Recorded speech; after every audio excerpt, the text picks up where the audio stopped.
The streets are cordoned off, and the new speed limit sign is up. Evelyn Trevisan is a sustainable mobility officer with an ambitious mission.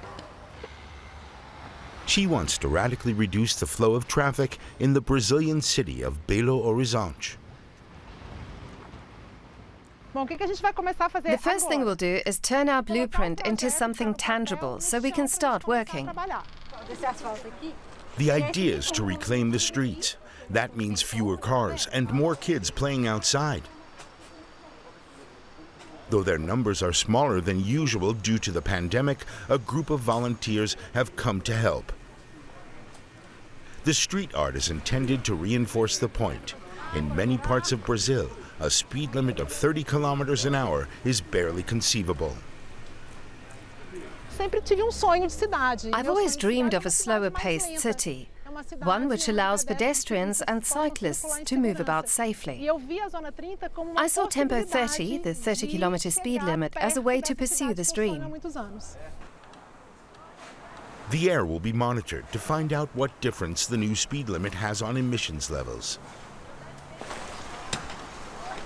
The volunteers use sand, cement, and clay to create street furniture.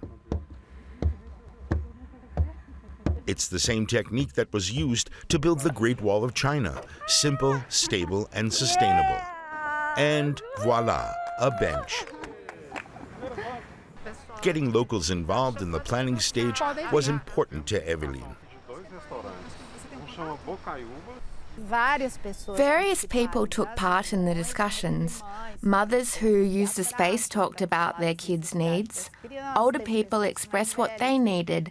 It was very interesting because it was such a collaborative process. The new 30-kilometer zone includes a bike path, which links both the affluent area of Santa Teresa as well as more deprived surrounding areas with the rest of the city. Today, Evelyn and her colleague are going on an inspection. Look, the cars are already slowing down. The scheme is part of a larger-scale project called Urban Pathways. It's sponsored by an international climate protection initiative. It's a short stretch, but by forming a connection with one of the main cycle lanes in the city, it offers a viable alternative to driving a car. Cyclists had already been using this route on a daily basis, but it was very unsafe. This stretch over the viaduct was really important to us. I've been a cyclist myself for years. My children are too, and now I have a grandson who is learning to ride. I'm working on creating a better city for us all. Belo Horizonte is located in the southeastern state of Minas Gerais and is one of the largest cities in Brazil. Traffic here is heavy.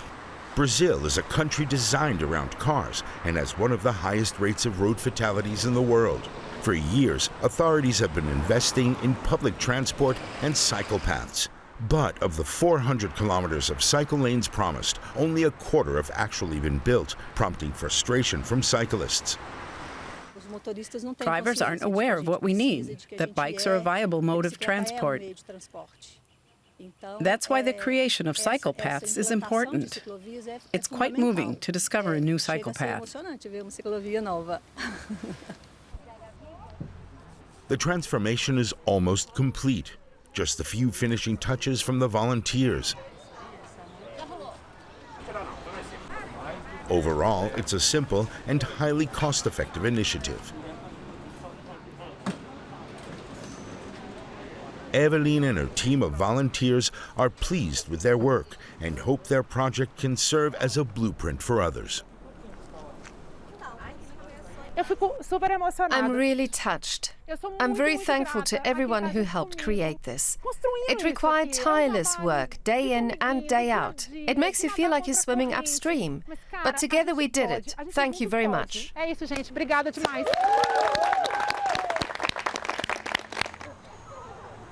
The project has had a far-reaching effect. Not only has it reduced traffic and benefited the environment, it's also boosted social cohesion, all the more significant during a pandemic. Local residents keep the area clean. For those who were involved in the conception of the project, it's especially rewarding. The children's wishes have really come to fruition. It was an interesting process and amazing to see how the whole thing became a reality right here in our neighbourhood. Since this has become a communal space, more and more people are coming here, which in turn makes the area safer, and that too brings more people here. It's a cycle. There are only a few areas in which a speed limit has been introduced. It's a fresh way of thinking about public space. I think the whole city could do with a rethink. Evelyn has also brought her family along to check out the project. This is what I work for, so that kids can play safely on the streets.